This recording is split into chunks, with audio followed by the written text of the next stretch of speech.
if I will start over my creative business from scratch, that would be the way of I'm going somewhere, and that's how I would do. So for first, I would like to take my motivation as my perspective. So when you start a business, as I started making logos and some design stuff, I charged just a chocolate or just a beer or just some thousand forints. That's just nearly around 10 or 15 euros for my work. My motivation was to create something great and create something that I can show in my portfolio. And also, another important thing is that I already made somebody happy. I already solved somebody's problem with my work. So after that work, or some of these works, you have your army of portfolio items, and you can use that for reach out new clients. And once you did it for somebody and you already solved it, the one thing that you can do is showing off this work. It's really important to make your portfolio where you can put out your stuff and not just the stuff itself so rawly, like make a mock-up from your logo or just post out your video that you made, but talk a bit about the behind the scenes, how you made it, what was the issue that your clients faced with, how you solved the exact problem, and what you solved with your creative work. And after that, you can use that as a case study that you can show to other people. The best if they recommend you to their friends or their close circle where their friends facing with the same problem as they are. And if you motivated on creating stuff, it will be so joyful for you. And then for them, it's also a great thing that they can refer you to their friends. And as you're doing that, you need to be busy on the second step. So you need to make as many works as you possibly can, because if in 1 year you can make 50 projects instead of doing just 10, then you are 5 times better positioned than other people who doesn't put that amount of work. And in the first side of your business, in the early era, you need to put as much work as you can, because then you moving faster in this amateur phase and you will be able to create better stuff within a short amount of time. And then the thing that you can do is also put out the work. And in this era of the social media, and you have the YouTube, the Instagram, TikTok, Facebook, also blogs, and everywhere in the world you can just post out what you did.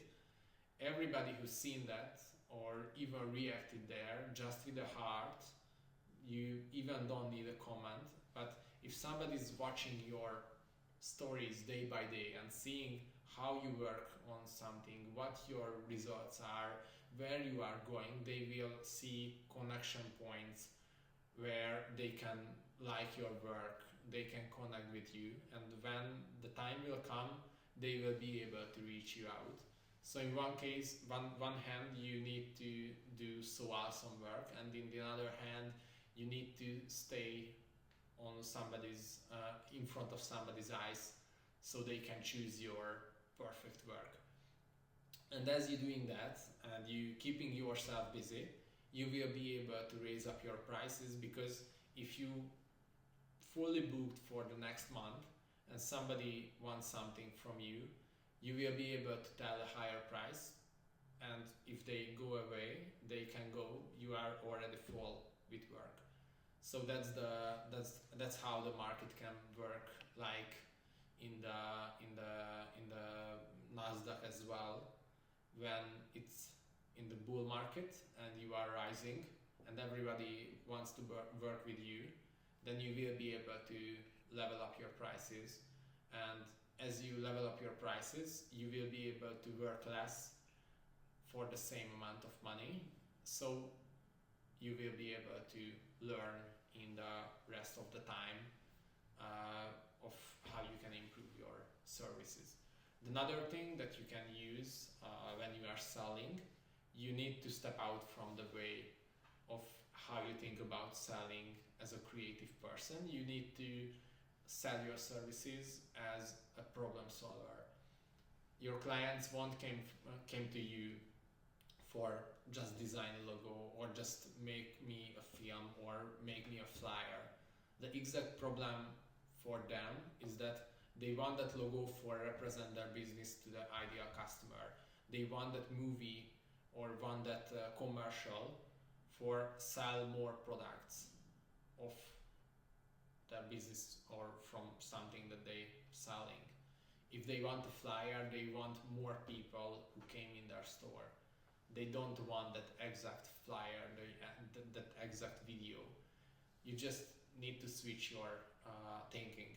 So if I would make a proposal, and as I'm doing it right now, we develop the system, a step-by-step system of how I can make a proposal that actually sells.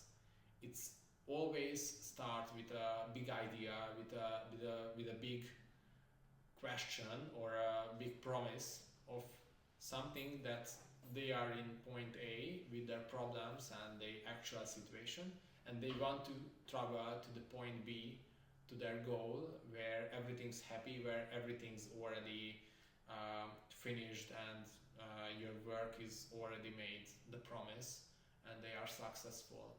So if they can see where they are heading, then it's something that you can show them, like, okay, I understood your true values and your true vision of where you want to go. And after that, you can break down what's the exact wins that you providing to them with your services, and you can reflect on their biggest problems.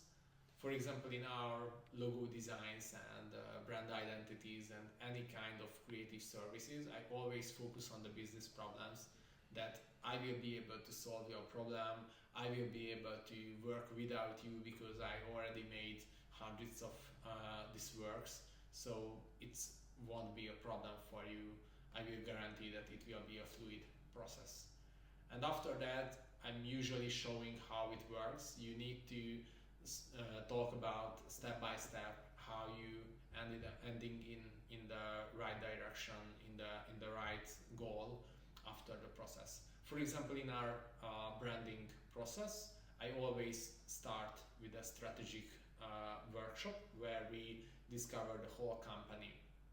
After that, we transforming these strategic thinkings into visual answers for this company, and also providing the positioning, the market research and everything to them that can reflect their ideas into real touchable documents and strategies that they can use.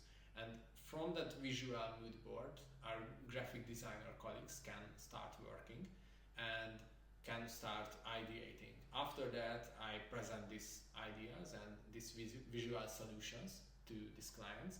And after this, where we wrote down that we presenting it, they can choose the best fitting version for themselves. If nothing happens there correctly, then we can go back and replan it again. But because we spent many time together, they already pointed in somewhere in the visual mood board that, okay, I like that, then our work won't be that hard if I would need to be a mind reader. So after that, we're finishing everything and we hand out the design files correctly, because many of the designers doesn't handle brand book them, doesn't hand out the files correctly, and a marketing manager or a CEO or a COO or somebody is in that company in the day-to-day life won't be able to figuring out the graphic designers deep down technologies. They just need a folder where they can know and use the files of the day-to-day work of their companies. And after that, I collect everything and say the price for that amount of work. So if you just able to show your whole process and the whole of your work. They will be able to know how many hours you will put on that project, and they will be more happy to pay for you. And also provide them some of your references, case studies, not this American kind of case studies where you just hand out a screenshot where a random dude wrote you that, oh yeah, you changed my life and you have 10 of that. A case study, I'm meaning like you can show them that this was the exact problem, this is how I solved it, and that was the result, and that was after the result, and that's the thing that the actual CEO or owner or marketing director told you about your work. That's a real case study that you can use and provide to these people. And the great thing on that, if you stop just sending out your prices in emails and tell it in the phone, but you have an actual PDF already prepared, it will show that you are a prepared person. And when you provide them 10 or 20 pages of a big PDF that they can see, it will show that you already put the work on that to provide it to them, to collect everything, and it will show that you are a perfect fit for solving more complex problems, not just the small amount of them. And after that, as you already documented some part of your work, especially the proposals and the work in progresses, and already sell it to the closest people near to you, the happy thing that you can do, is that the world is full of problems. It's full of people who's interested on growing their businesses, and you just need to go there and knocking in their doors and say that here I am, I already solved these problems and this is how I'm doing it. And usually when you just reaching out random people and reaching out and try to sell your services, it won't work in many cases. You can do it with the big numbers. That's already many of these appointment setter companies there, and they can provide you the numbers.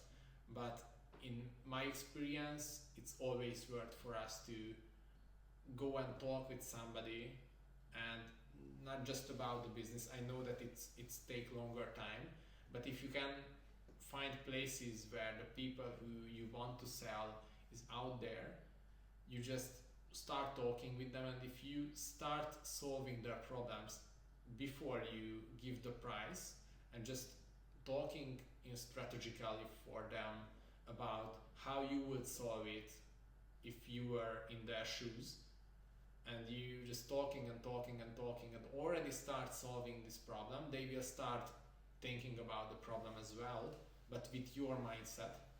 And after this conversation, they will realize that they are not you, they don't know the next step, and if they will reach out somebody else that's not you, they won't think like in the same way, and that's how will they fail if they try it without you. So in that case, you have your already built up high ticket priced product, and you just need to sell it more and more and more. And don't forget to take the time, because it won't be an overnight thing. You need to create beautiful stuff, and the money will